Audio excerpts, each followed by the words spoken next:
why I'm here. It's part of why I continue to be here. Is I want to keep supporting these youth and all the people so that their voices can be heard. And that's the testimony I want to offer, is bearing witness. With over 30 years experience, I haven't seen such a level of integrity. And I've been on the ground here with my friends from Amnesty, who are both in Ferguson and Baltimore.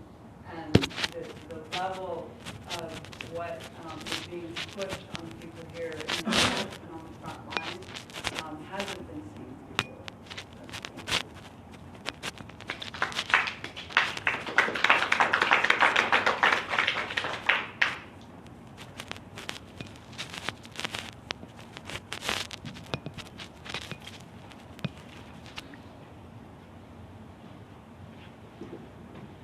Thank you very much.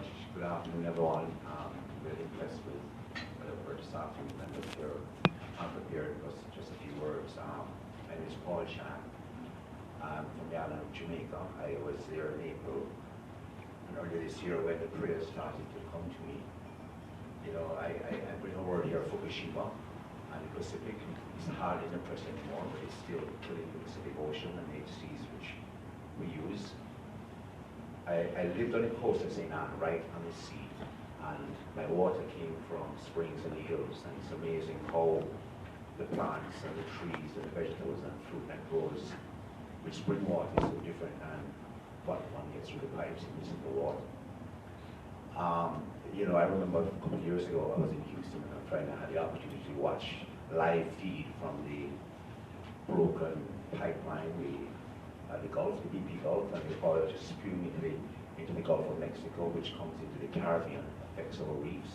The reefs are dying, so it's not just the fresh water which is affected here. And I'd like to bring to the attention the Corps of Engineers not just consider the fresh waters coming down in Missouri and the mighty Mississippi, but the effects into the Gulf and the Caribbean and to the seas, the reefs. We look on ecology from the reef, the ridge, and it's not just the Mississippi, it's the Mississippi emptying out into the Gulf, into the Caribbean, and the reefs, which produce most of the marine life of the planet. And that's all I'd like to say to the engineers, just be conscious of not just the fresh water, but the seas of all plants as well. Thank you.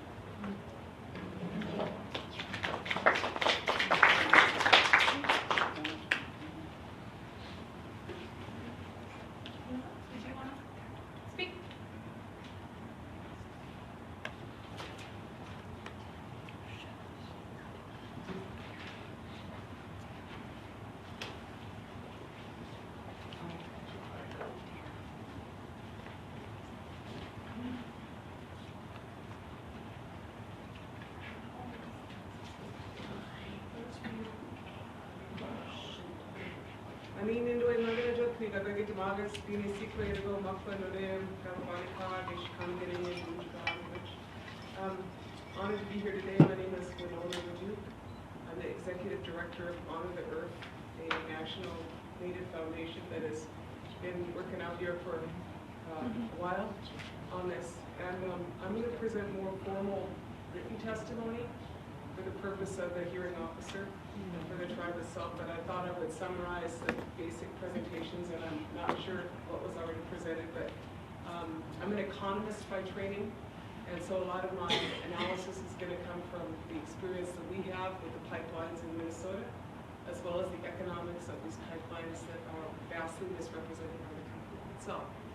To start with, we refer to this as the Dakota Access Pipeline, not the Dakota Access Pipeline. We refer to this as the Dakota Access Pipeline because present production in the Bakken is at 930,931 barrels per day of oil. That is presently being served by both pipelines and oil trains. And all of us who are out here now know that the number of oil trains operating in the Bakken is significantly lower than it was 2 years ago. Production is now at the bottom. This is called a bust in an economic cycle. According to Lynn Helms, who is the North Dakota Director of Mines and essentially the energy czar of North Dakota, production in the Bakken in 2019 will also be at 900,000 barrels per day. So in other words, the amount of oil that is presently leaving the Bakken in 2016 and 2017 is the same amount of oil that is projected to be leaving the Bakken in 2019. So why would one have a 570,000 barrel per day pipeline? What would be the need for such a pipeline? To me, it is clearly a case of the Dakota excess pipeline. There was a lot of misrepresentation in data that this will change the number of trains that leave the Bakken, but the fact is that the trains go to different destinations than the pipeline will go to.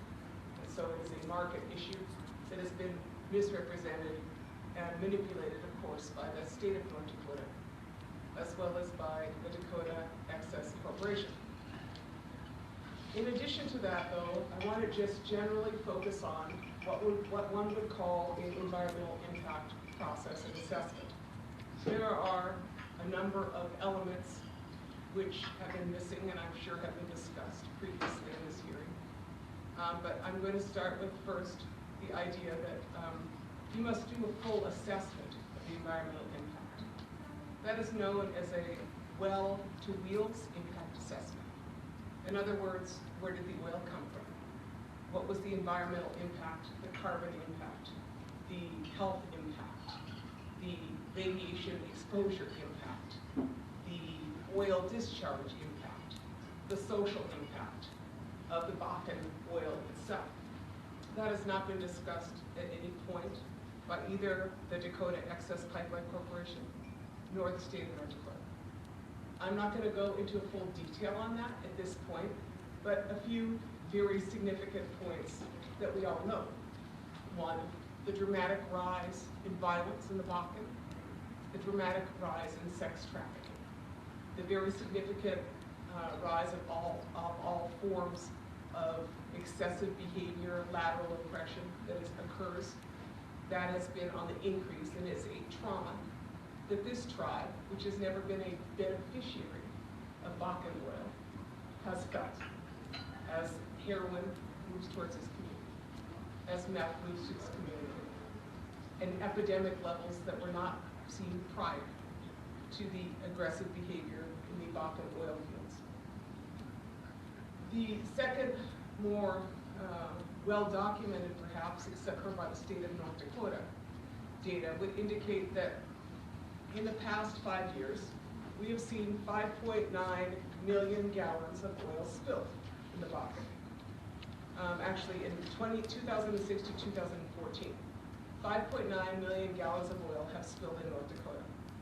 A lot of the reporting has been self-reporting by corporations, and there have been, as documented a number of times, including in High Plains region, a lack of any fines to these corporations on a continuing basis.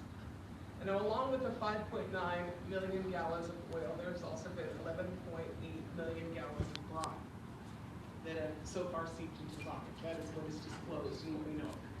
And so, in the case that I am most familiar with, having spent 4 years testifying against the Enbridge pipelines that were intended to go to northern Minnesota, the corporation would talk about its environmental impact as only the laying of a pipe, and the carbon impact instead of just simply the amount of carbon that would be required for, this is my colleague with the rest of my data. She brought it in from other planets. Thank you. The carbon impact that was assumed previous to this in the Bakken, the Dakota Access Pipeline case is really only the carbon impact that they would suggest would occur from the pumping stations. That is a gross misrepresentation. As well, what we find is that the destination of the oil from this pipeline has egregious problems. There's a zip code in Michigan known as 48217. That is where the Marathon Refinery is located, and that is the location that a lot of the Marathon oil is eventually destined to go to. 48217 is a predominantly black community. It is the single most polluted zip code in the state of Michigan. And it is polluted largely because of the Marathon Refinery, which sits just feet from the household, the people in that village. The Marathon Refinery is allowed to use the sewer system of the already challenged city of Detroit in order to dispose of its toxins, and up into the sewers of people's houses that are used from the Marathon Refinery itself. The vast majority of the people in the Boynton neighborhood have in fact some kind of a health problem, whether it is cancer, whether it is a loss of kidney function, whether it is some kind of a skin disease or chronic respiratory problems. Many of them wear consistently a mask on their faces. And yet they have found no redress under the federal system, and that they have asked the Environmental Protection Agency for many years to monitor the air quality there as Marathon belches pollutants into their neighborhood. The EPA, until this past year, did not put an air monitoring station in there, and instead has relied on data from the state of Michigan. So, without going on and on, what I will say simply is that from the front to the end, we have a problem with the exact impact of this pipeline on community and on health. And what I will say is that the environmental justice issues related to this pipeline are quite significant in that Marathon chose to buy out a white neighborhood that was within the airspace of the refinery, but did not buy out the black. And so for the past 5 years, they have signs in front of their houses that say, buy us out here. And what they want is a decent market value so that they can find homes someplace else that will be of a respectable home, not a home with a depleted value as such they presently have because of the Marathon facilities. I'm going to ask my colleague Don Wadel to discuss more of the climate change impacts of this pipeline, but I want to say that that is also significantly must be discussed in the context of this hearing, and that you cannot bring 570,000 barrels of oil a day through a pipeline without having an immense amount of carbon. I believe the figure is 270 million metric tons annually that would be emitted from this pipeline itself. And there is at present no way to really remove that carbon from the environment. The American Society of Physics suggests that it will cost an estimated $600 per metric ton to remove carbon from the environment. I'm not sure who's going to pay for that. Those are economic costs that have not been discussed in the pipeline process. The second issue that I would like to talk about is the risk of a catastrophic spill. Generally grossly misrepresented by the pipeline companies. In fact, the fact that their 5.9 million gallons of oil have already leaked in North Dakota would indicate that pipelines break. The infrastructure in this country is quite old, and pipelines age, particularly as you mix different kinds of oil in them. It turns out that tar sands oil is, I'm sure some of you have discussed, more frictious and causes more problems in the pipelines itself. But an article by former editor of Scientific American, Trudy Bell, came out 2 years ago. And in reviewing all of the data from PHMSA, which is the Pipeline Hazardous Safety Materials Association, in reviewing all of their data and in reviewing spill data, she found that there was a 57% chance of a catastrophic spill from a pipeline. That chance is pretty much incalculable, and just to say, that's a bad thing for all of us. And so we would assume that this pipeline would leak. We also know that at present, and I'm sure it will be worsened under the incoming administration, there are a scant 130 or so inspectors working for PHMSA. That is national. Those 130 folks are supposed to take care of the pipeline network of the United States. But the fact is that 90% of all pipeline leaks are reported by you and me. And we are basically not in any position to monitor that much of a line in any case.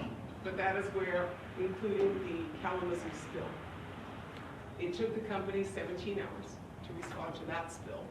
And that was in a relatively urban area compared to North. The third issue I just want to talk about briefly is the issue of duress. A lot of people have already talked about the duress that exists in the community. And I'm not going to talk really long because I could obviously talk really long about all these things.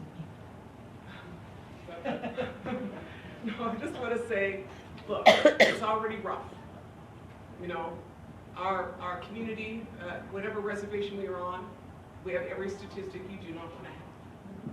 We already exist in a situation we should not exist in. We are treated as third-class citizens in our own area. And in that, we have everything from a lack of infrastructure, elevated rates of diabetes, elevated rates of cancer and heart disease. And I believe the clinic, the hospital here was built in the 1960s, making it a kind of aging structure, which is incapable of taking care of the health needs at present in the community. Serves Sanford pretty well because people get flown out or get driven out to Sanford and they get a lot more money from it. But the fact is that there are not enough doctors to take care of the people presently. Now, I have prepared additional testimony and asked for testimony from physicians for social responsibility and physicians who have worked in northern territories, but on a worldwide scale, without exception. Mega projects cause duress in communities. Every community that has a mega project has a spike in suicides, has a spike in substance abuse, has a spike in lateral oppression, has a spike in every condition you do not want to have. I will guarantee that this mega project, if it is allowed to go through, will cause that in addition to what it is already caused. Now, having said that, the Standing Rock Tribe already has a stretched budget. I'm not exactly sure how much money will need to be allocated to additionally deal with the duress which is caused by a new mega project which is basically shoved down their throats. And all of us know as Indigenous people the history of that much duress has caused us a lot of problems, and in this case, you know, it will be more. So my kind of final point, before I send it at the end, the long testimony, has to do with the finances of this project. What I will say, oh, my bank information. Oh, look at this, my bank information. That's so funny. I don't know if I'm going to present all of the bank information, but what I will say is that Wells Fargo has $467 million in it, Bank of America $350 million, Citibank $521 million. This is more general, but this is some of the financing that is occurring for this project and many other fossil fuels projects.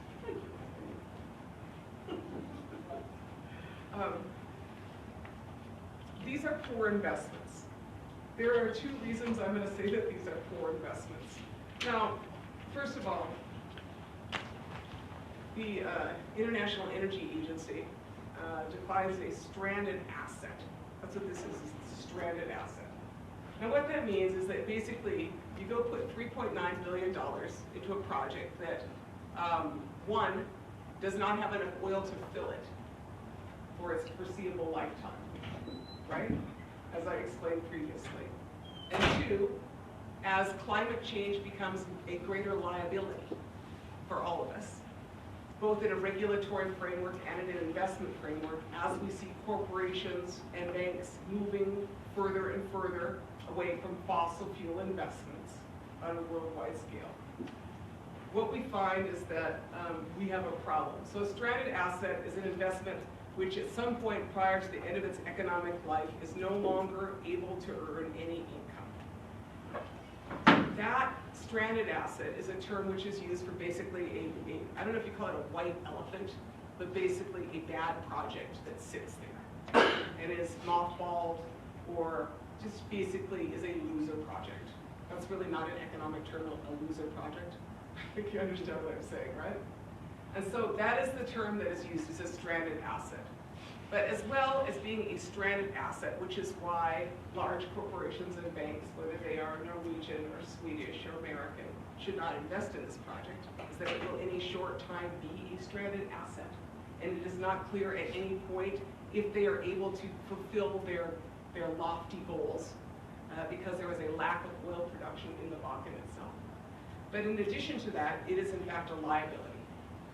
And this is where, in the bigger picture, in the accounting practices used by the federal government and the Army Corps of Engineers and DAPL and every major corporation essentially, it is viewed that corporations' fossil fuel assets are considered assets. They are held by the corporation. And in basic economics and business class, they are viewed as assets. If a corporation goes out and researches and finds an oil field and lays some kind of a claim to that, that is considered to be an asset.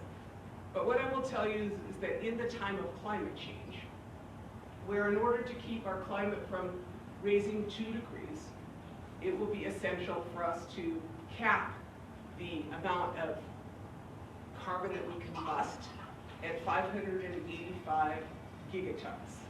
Now I don't really know, 565 gigatons.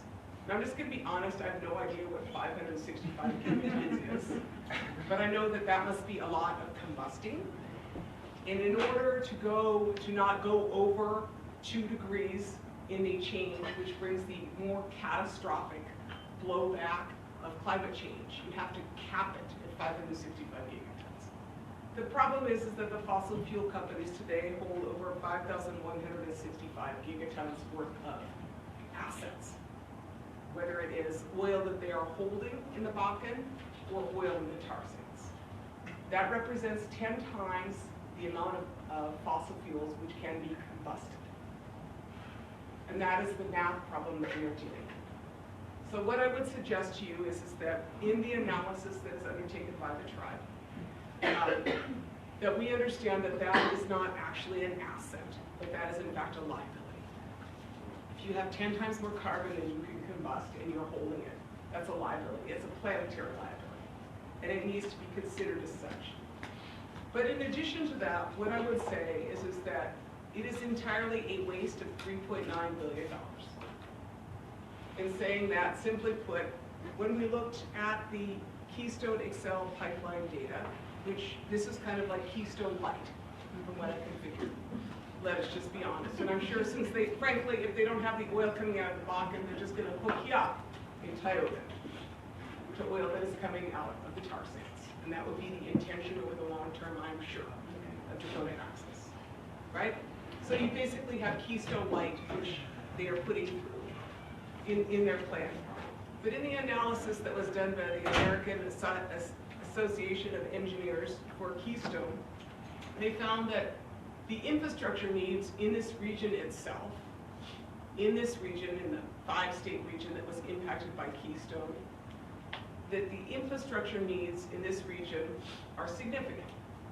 We are a country which has a D in infrastructure. Basically, every reservation has a D minus in infrastructure. And that is what we are dealing with, whether it is 1806 without a shoulder or a 50-year-old clinic. That's a D in infrastructure, or a D minus in infrastructure.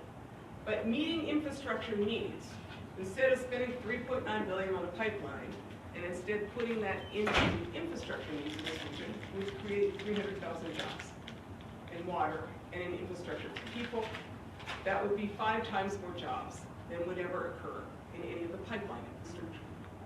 So there's something that is called, it's called an opportunity foregone cost, which means you wasted your money, you know? It's like you spent your money on a bunch of candy when you could have bought something nutritious, right? And that's what we are dealing with in economic terms here. And so the $3.9 billion that is being spent, not even counting how much the governor is spending on his military, but the $3.9 billion itself represents 64,629 5-kilowatt solar panels for houses. That would be 50% of the needs, basically, of a house. 64,629 solar panels, 323 2-megawatt wind turbines, and 161,000 retrofits for houses that would make them more energy efficient. That is basically what you lose in a project like this. You lose the opportunity to spend money on good things. And so, in closing, I'm going to give you written testimony that'll support this. I want to thank you for your time, and thank you to the Standing Rock Tribe for holding this speech.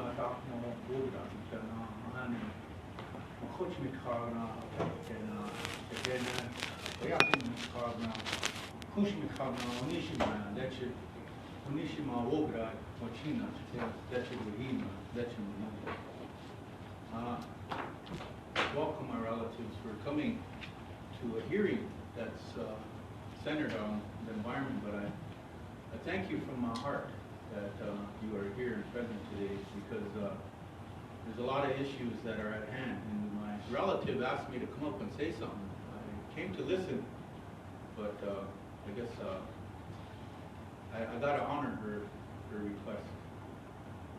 I'm a member of the Standing Rock Sioux Tribe. My name is Tim Mintz Sr.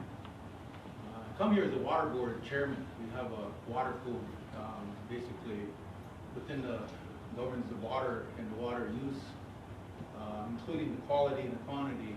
And I come here to listen to the diverse concerns and issues related to water and environment. There's so many external issues that we could talk about. And I heard some from a young gentleman that was here earlier, and he was very eloquent in his laying off exactly what he's feeling. At one time, we had the support mechanism within our structure, that we took care of all of these things. Don't think that we, as people, were traumatized by warfare. And I think you understand that we all are human. We all feel things. We feel the aura. We feel the energy between each other, and including in conflict, we feel that. So I just come here to share a few things with you in relation to those types of things, rather those concerns that we have with the environment. I know it's very important to understand that we all have a gift. We all share that through this sacred opening of our body. And we know that even one word can change the life of a person. We know that. We know actions can replicate through time and affect a lot of people, even though they're not there. I wasn't on the front line when October 27th, when a lot of that occurred. But yet I'm feeling it yet. I felt this young man who left here, I wish he was here, I wanted to express my concern to him that, yeah, there's healing that we have. There's also healing in a form of spiritualness that helps to cope, if that's the correct word. We have a word for it. To handle and understand what you have been subjected to, that you experience. Those things we have yet, but they're not prevalent within this setting. There's a number of reasons why. I was a part of the first establishment when it first got established down there. It was through ceremonies. And I don't think a lot of people that are coming here that are outside our culture understand when we just say, you think we're just saying ceremony as just a loose word. It's not. When we talk about ceremony, we talk about everything, including the environment. We talk about all those elements that represent those parts of our ceremony that's required within the setting of spirituality, within our gift. We should be sharing that. The problem with that is we took it underground. We were forced to take a lot of our spiritualness underground. That included our knowledge of the environment. We took that underground. And that started in 1890. There was a huge transition. You're going through a transition now, even with the camp setting. Hearing all these things. I've been down there, I've been camped down there. I camped off and on a number of times. Finally had to walk away from there for some very serious issues. And I heard some of it expressed from this young man. I experienced that too. I was confronted too. I was called a number of things by younger men that they really thought they had a right to belittle me, to really basically dehumanize me in what I understood and what I stood for. That's not the Lakota way. We have to be good Lakota. If you're not, you don't belong here. Those feelings can be placed somewhere else. And there'll be individuals there to take care of that for you until they can bring you back in. We don't have that set up right now. But I appreciate the lady that stood up and said we have a medical tent, a mental health tent, and those types of teachings, those skills rather, of those individuals that can help individuals that have been traumatized. It's been nothing new to us. All our forefathers, all our relatives have been through this. As young boys, we would know how to deal with it. We had those older people that helped in a very humble, special way. Ma'unshida, one of the greatest virtues. It's the fourth pole on our teepee. Ma'unshida, compassion. That's the hardest thing to be able to accept here, right here. But yet, when we do that, we bring in all forms of healing and understanding. And you can't have that healing and understanding without being with one with nature, the natural laws, the environment, as people call it. For us, it's the natural breathing, giving of Uchimaka that allows us to be able to exist on this earth. Problem with that, some people have forgot that. And we're kind of reluctant. As you can hear in my voice and what I'm saying, we're kind of reluctant. I'm reluctant to step up and share the things that probably should be shared. There's a place for those. But it's hard to do that in something like this setting.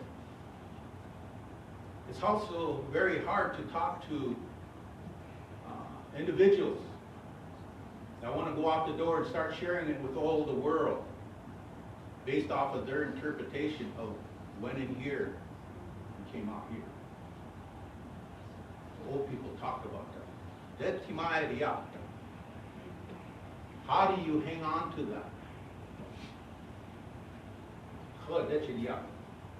How is that now when it goes this way, like it's doing today?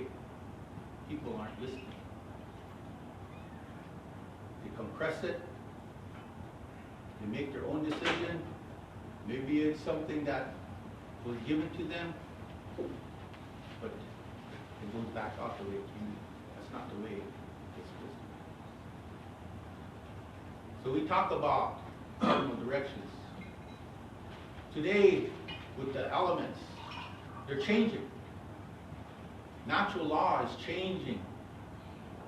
We experience that. The first very important cardinal direction that we, as people, when we talk about our oral knowledge, our creation stories, the first teaching of Eon, the stone, the rock, was all directed north. The power was north. So the north to south was very important to us as people, for us to get along with nature. The harshness that those 4 seasons brought, but yet the power of north to south is where we stood. We stand south facing north. Today, when Patesami brought that chanupa, that very sacred scarlet object, we reversed it. We stand east to west now and pray. Before we had that Eon. We had the shao. Those 2 items were very important to us before the chanupa came to us. Because it all dealt with what we're talking about and what we're supposed to be talking about in relation to how do we preserve what we have left, the environment, the natural laws. We don't bring in the natural laws. But yet, at home, in the districts, on these reservations, you got the older people that know it clear. They know it clear and concise. They don't fabricate, they don't sensationalize. They don't even change what they heard. They keep it pure. Because that's the way Unchimaka is, pure. But today she's sick. She's sick because of greed. Because of the materialistic things that people want to hold in their hand. They don't believe in touching something anymore. Even the nari. The tangibleness of our spirit comes with that moisture of our hand when we touch things. Our breath. How our individuals at one time could call the buffalo simply by connecting to the breath. If they stood 200 miles away, it was their breath. Spirit colors. Those are some of the things we don't talk about, but yet today, right now, at that camp, that's what we should be talking about. But guess what? The young individuals there thought that, that's not important. You don't want to talk about the environment there. We want to get up at front and confront those people that are standing there, muzzle Okam, standing with that gun, with that authority. They want to confront authority. They don't want to confront the hazard that we're in of losing Unchimaka. That's what we have to be here for. For me, yeah, I've done a lot of things in my life. I never shared a lot of it. But they told us that there's going to come a day when at this generation, there's a generation gap out there that one day that generation is going to have to stand up and they're going to have to start explaining things to the younger ones. If they're willing to listen. So nobody took them when they're this young. Took them outside. Made them pick up that maca. Eat dirt. Everybody, my age group, teachings that our grandmother made us do. Not our grandpa, our uncles, our grandma. Made us taste that dirt. Made us sleep on the floor. I was born in a 2-room log house. No, my grandmother would not have a floor in it. You got to lay on Unchimaka. If you don't lay on the dirt, you lose the connection. Now look at how it is today. This, I'm not standing outside talking about these things. When your feet touch the ground, you're showing honor to Mother Earth. Unchimaka. We don't take off our shoes like the old way. We don't stand there barefooted like we're supposed to. Then you're truthful. Then you speak from here and here. And those are one. Mujina. You talk from your heart, because this can confuse you. So the environment is changing now. It went from north, we stand west. That's where Patesang, we stepped out of those 4 stars. The 4 forces of Mother Nature, they call it. Those 4 that have a name. But what we're experiencing now, because of what we're doing to the climate, it's shifting now. It stopped at southwest, now it's going south. The old people talk about this. If it goes south, counterclockwise, devastation is going to come to us in a form that we can never imagine. Desolation of Unchimaka. We're ripping the skirt off of her. We're digging into her. We're taking the blood of Unchimaka. That's the water. We're pulling it all out of her. When they frack up there, guess how many gallons of water they use? Quite a bit. Just for one frack well, to frack one time, takes 1.2 million gallons to frack once. And these wells now are webbing out. Octopus. They got these lines up to 30 simultaneously fracking. So now you're up to 30 million gallons of water per frack per day. And there's what, close to 2,000 wells right now up in North Dakota. Let alone the great buffalo that we stand on. We talk about Turtle Island. But that's what's so unique about us. We all have our own story. In Ocheti Shakonui, we all have our own story and understandings of us as individual Kioshbais, Oshbais, Kiwahes. We all have a gift. Every one of us that are indigenous to this land has a story. It may not be the same as the next one that's a couple miles from us. Maybe that teaching came different. But what's important about it, it means something to us for our children and the ones that are yet to come. So if you notice now, the older people are talking about how the ants are going in early. Ants are already in, they're gone.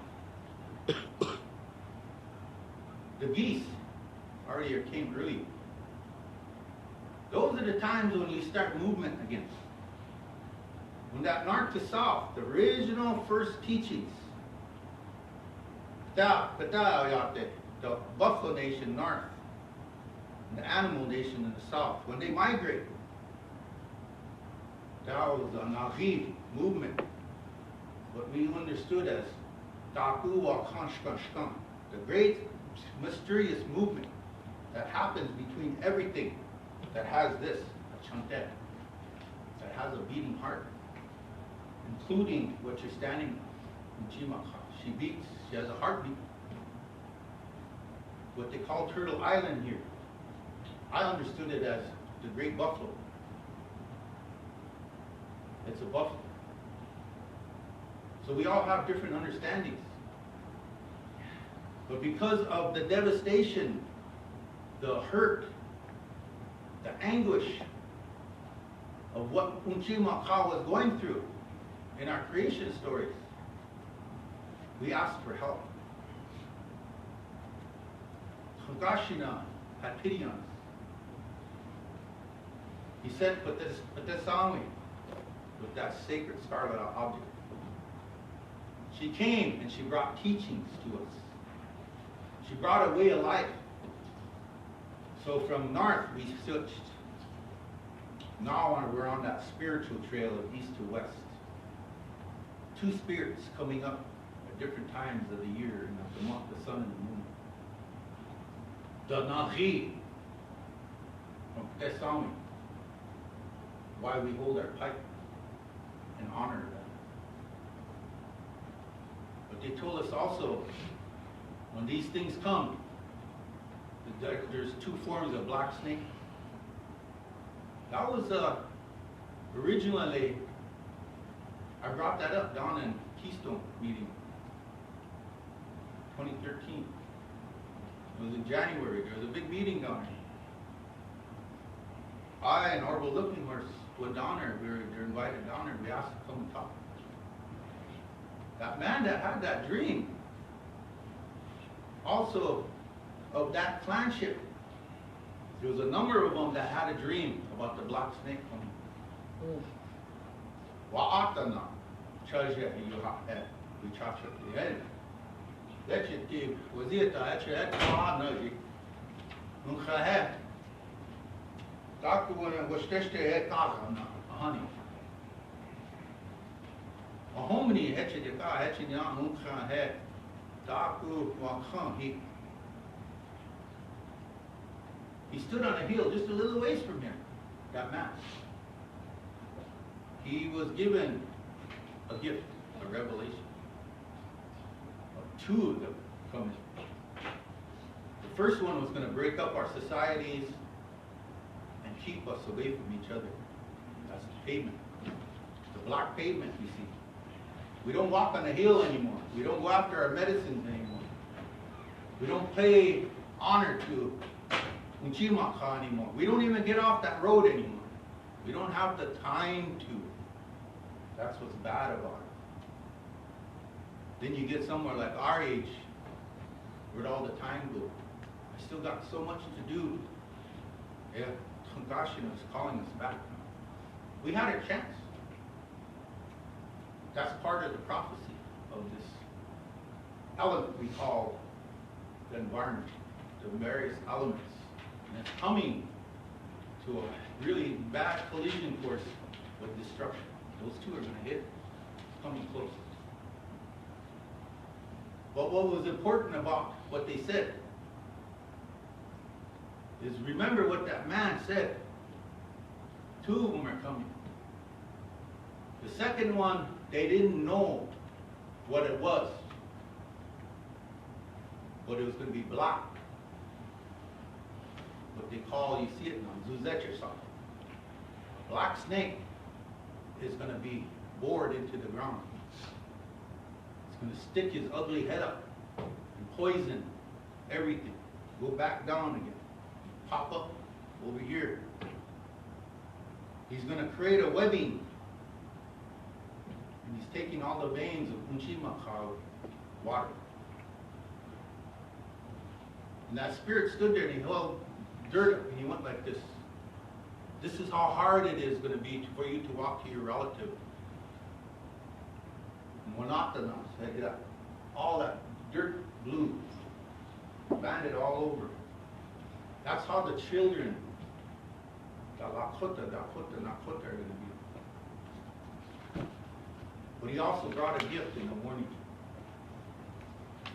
And you hear our keeper talk about that. When their animals turn white, that's one of them. That's when major change to the environment is going to happen. And we're in that right now. But he also gave another warning. When those little Wakanja, when their hair turns white, when they're born, or when they're this big, when they first start to walk, that's when there's no more Lakota. Lakota. The 3 poles, we're 3 pole people. Those 3 poles are so important to our understanding. And now I have Lakota, Dakota, and Nakota. The foundation that holds our tipia is our 3 dialects. That's how important language is to this. So if we don't have that spiritual language, we'll never understand the environment. If you can't bring the older people back into this, you're going to lose a lot.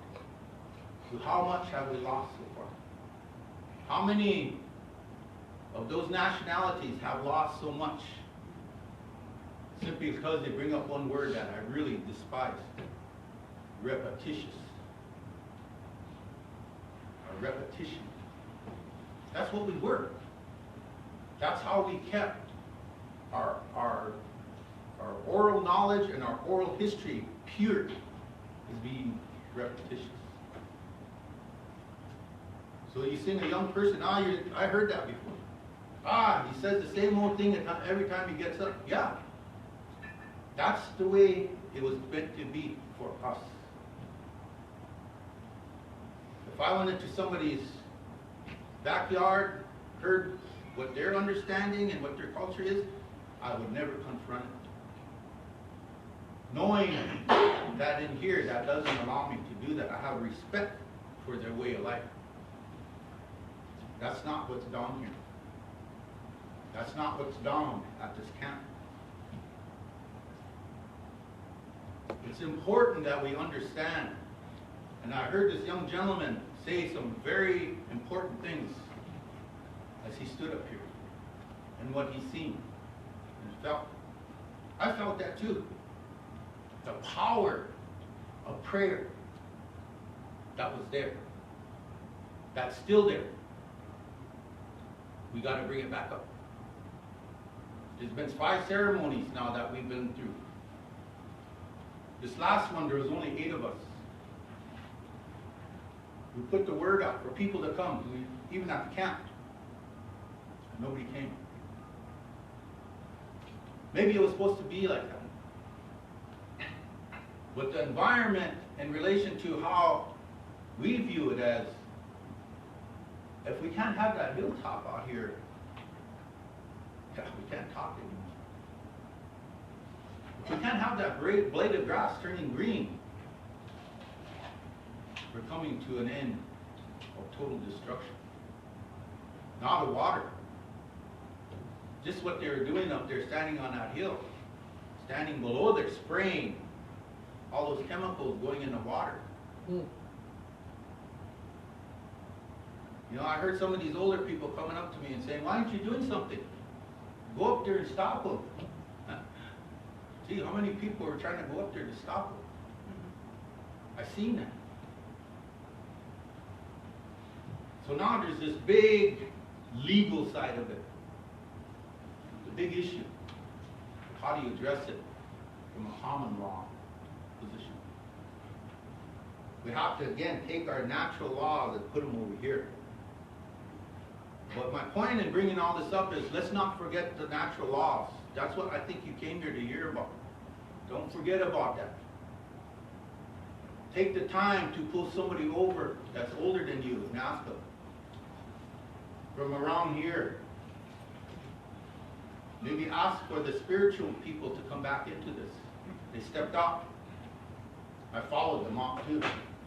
The only one that keeps hanging in there and has never given up on that camp or anybody is the keeper, our keeper. But every time you go in there, like they said to us, you're marked. We'll know every time when you come into this camp, we'll confront you. So I stayed away. Stayed away. I want to create that. What they scared of? What are they scared of? All we're saying is pray. And the last ceremony they said is, sit down. Sit down in front of them and pray.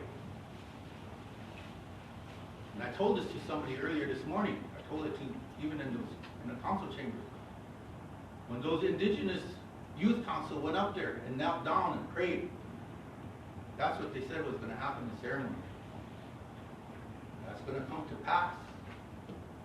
It did. Those youth knelt down. The Spirit said that if you kneel down and pray, or sit down and pray, becomes our original teaching. Destroyed us.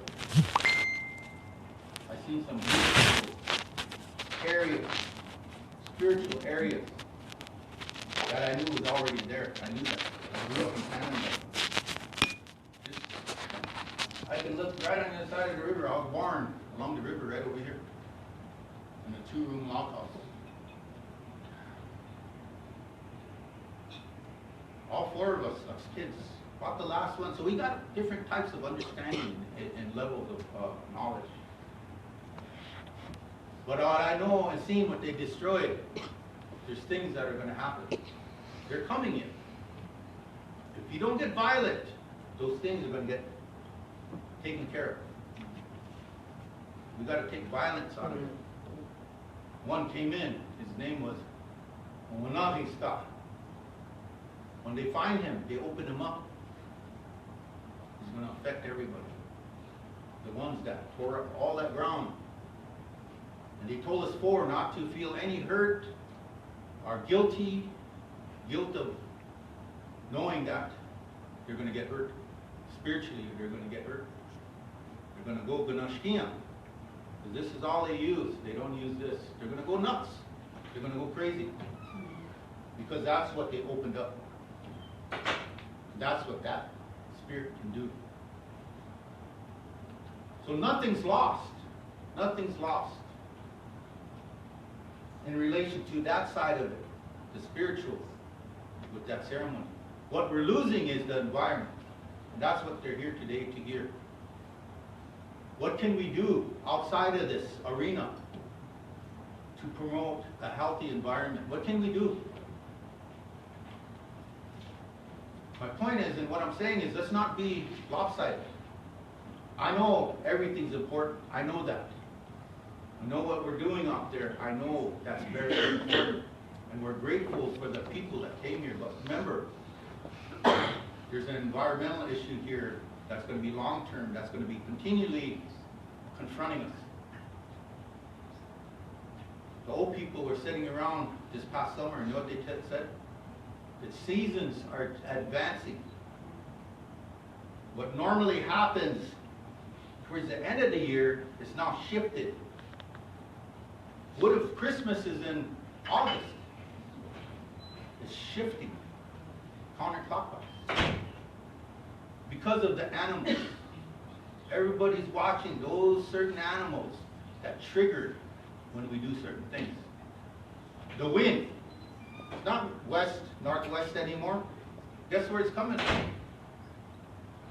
South. Everything's coming up the south. So that change is coming now. If we start moving from west, southwest, and south, the only thing that's going to bring that back into balance to the spiritual east to west is prayer. For us to have the fortitude and the ability with our courage to confront those people that want to damage Njima. We have to all get together to understand what is our role. This camp here, not only should we be worried about fighting the black snake, everything that lady that just walked out of here talked about, that's a part of it. How much production, how much all of this, when they destroy it, that element of air and water. But what can we do on this side? So we need our lawyers, we need our biologists. Do you need those people that are in this type of arena to step up and help all of us?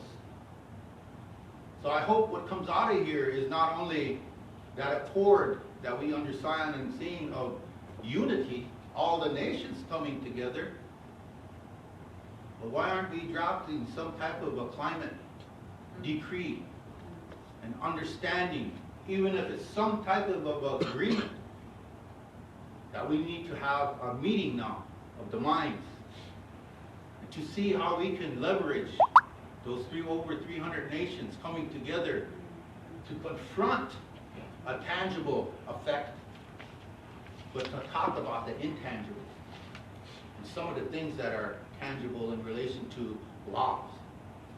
Something that is in the form of an agreement that we can walk out of. That's what I'm waiting for.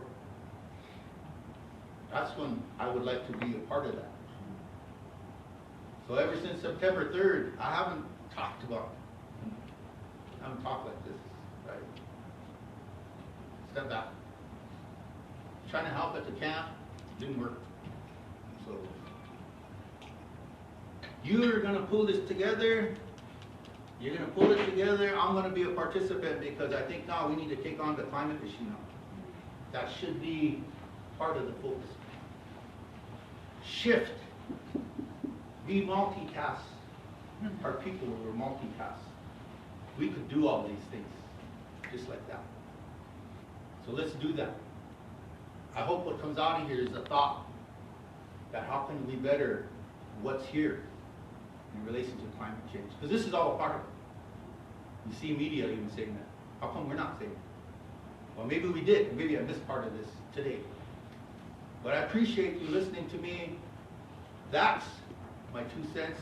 I'm honoring my relative there that asked me to get up and say something. I overdid it. Thank you.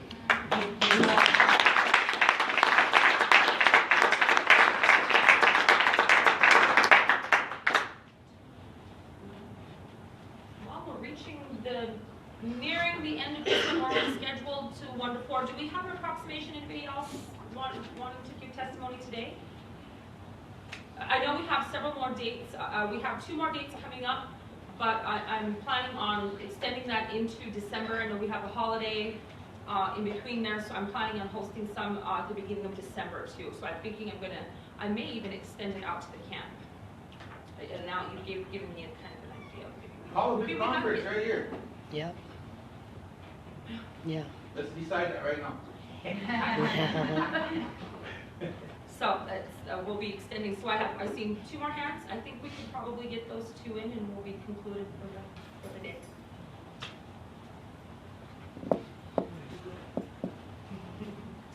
Everybody come, just.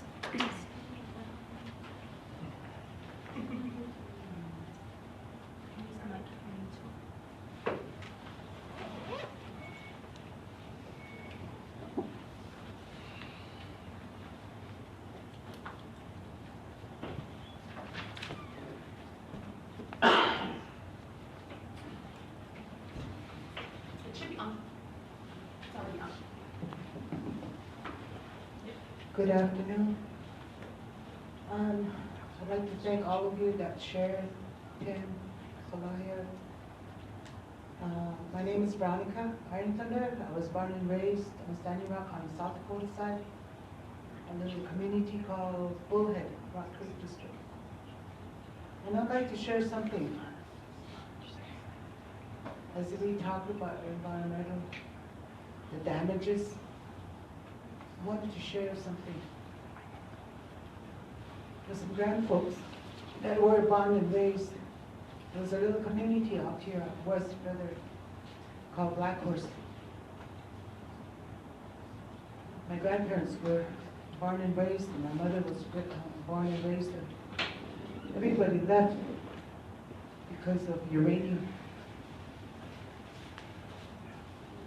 And a friend of ours keeps tabs with letters from Black Hills, Shan River, Grand River, and there's Missouri River, there's Mercury. And I have cancer. One of the things we're forgetting is Mother Earth. And one of the things that I'm realizing is our ancient ones. I come from the ancient ones. And we're forgetting about that. And I'm seeing that. All the traumas. Back in 1800s, our ancestors were traumatized. People were murdered. Children. I come from that line. Do you? It's time to wake up. Our earth is off balance. The only thing I have, like Tim's talking about, everybody, we're all nationalities on this earth. We're God's children. We're forgetting about that. Spirituality. We don't have that. You know, I've been sucked in because of all the negative that's in our lives. But one of the things I'm very upset, and I see it. As a child, I grew up with our mother's parents. They took me in as an infant. You know why? Because my parents were alcoholics. Broken up marriages. So my grandparents raised me, took me in, raised me. I say 1960s was the last time I was a good boy. Because I grew up talking about everything being spiritually taken away. But today, you know, I speak up. I'm not ashamed to talk about it. And being victimized as a child, and me growing up, being an alcoholic, everything's off balance. This is why I come up here to speak. We need to have spirituality. Supernatural is real. Tim was talking about it. Everything's off balance. We're hurting the earth. Hey, I want to live. Do you? Our children? Our grandchildren? Our little kids that are coming up? No, I get mad, but I ask forgiveness. I pray. My sister's camping up at day one because of her kids, her ancestors. She lost her home. I go check up on her. I don't care what people say. I go check because my family's over there. And all I see is corruption, power, controlling. That's what I see. And this is why I'm up here. You gotta think about life. You're hurting the earth. And there is something coming. All I have is my prayers. And I thank you for all for coming. To be as one over here at the camp. I just wanted to share that with women's role, men's role, nothing. This is it. You gotta do it. Come from your parents, your grandparents. Just do it. Survival. Your values. I was taught this. And today, my friends and relatives and my kids, they're not listening because they don't have spirituality. That's the problem. So it's time to wake up. And I thank you, all of you. Thank you for coming.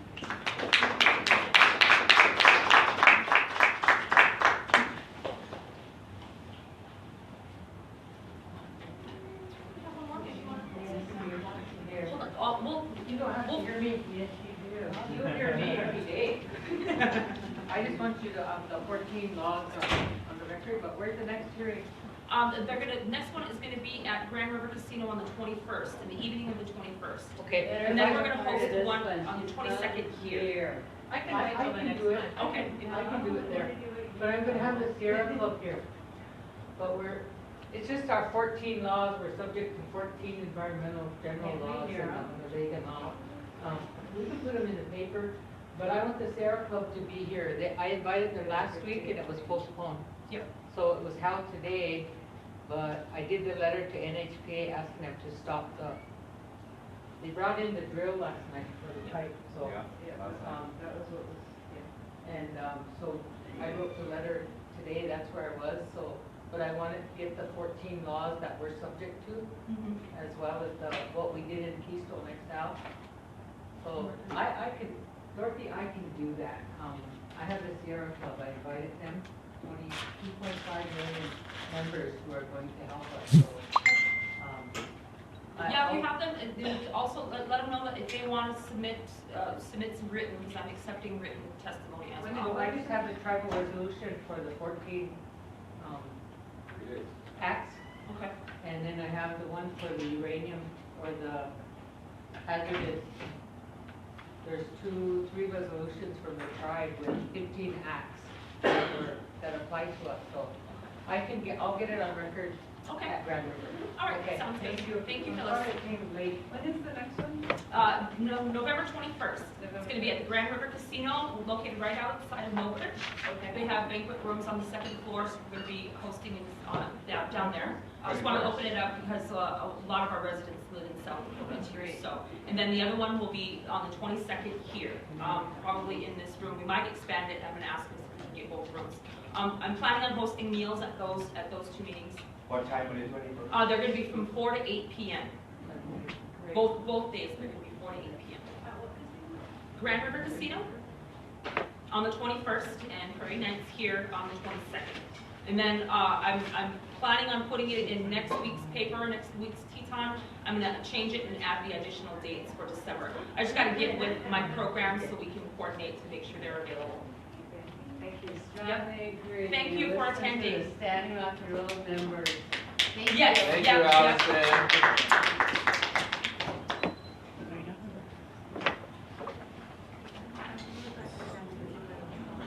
That was a good outcome.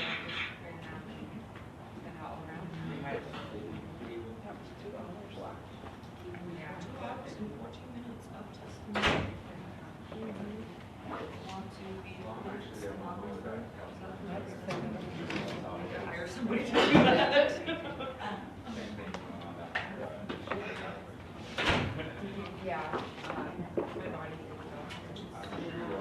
Well, I was trying to, and now I wish we could do that, but you know what I want to do?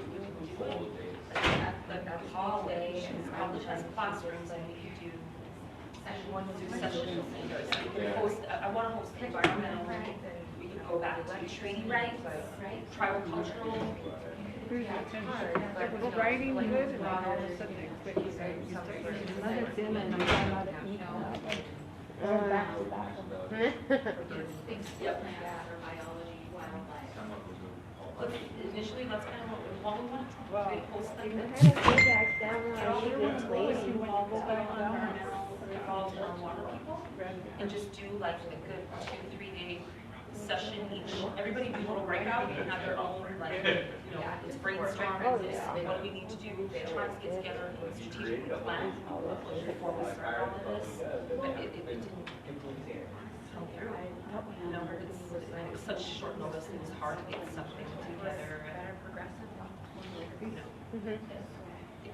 Thanks for coming here. Yeah, I'll get that to you. I was just busy in a meeting this morning. Oh, no, I think I found Did it. you find it? Okay. One thing that I don't have to, they say things like, yeah, we know that big cranes come through the area, but they're not going to be impacted. Or, you know, and then they mention the threatened butterfly, the Dakota skipper, but they don't mention endangered butterfly that lives there. How It's should- that when it comes to the wildlife and the flora, fauna, all of that, it's like they sat there and wiki. I laughed at thing. I laughed when I was reading it. You know, they even like do Yes, thank you for coming. have the wrong scientific name for a lot of the plants. So they'll say like buckbrush, but they'll call it something else. So you know that they heard, oh, buckbrush, and then they Googled it. Like you're saying, right? Yep, They yep. must have got it all to Wikipedia.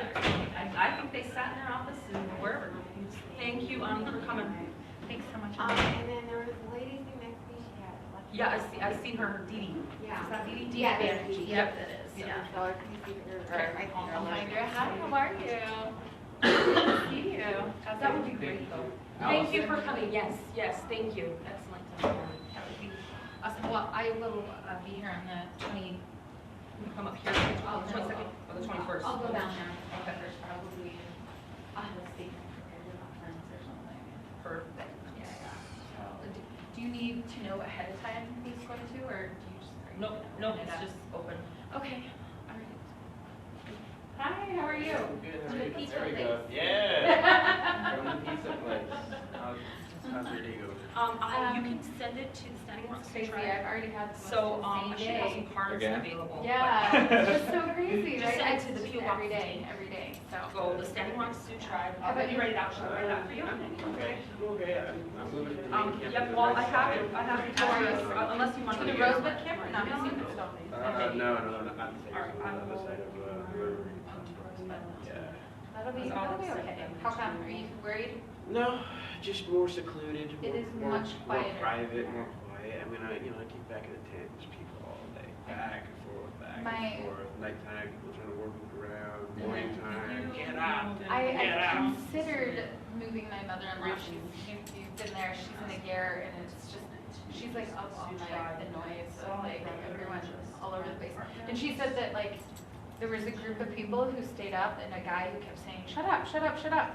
Go to bed, go to bed, go to bed." So then he got pissed off, and to get back at the people, he got up at 5 in the morning and was like, "Oh." Yeah. You know? Yeah. So she said there's the night people and the morning people, and they're fighting with each other.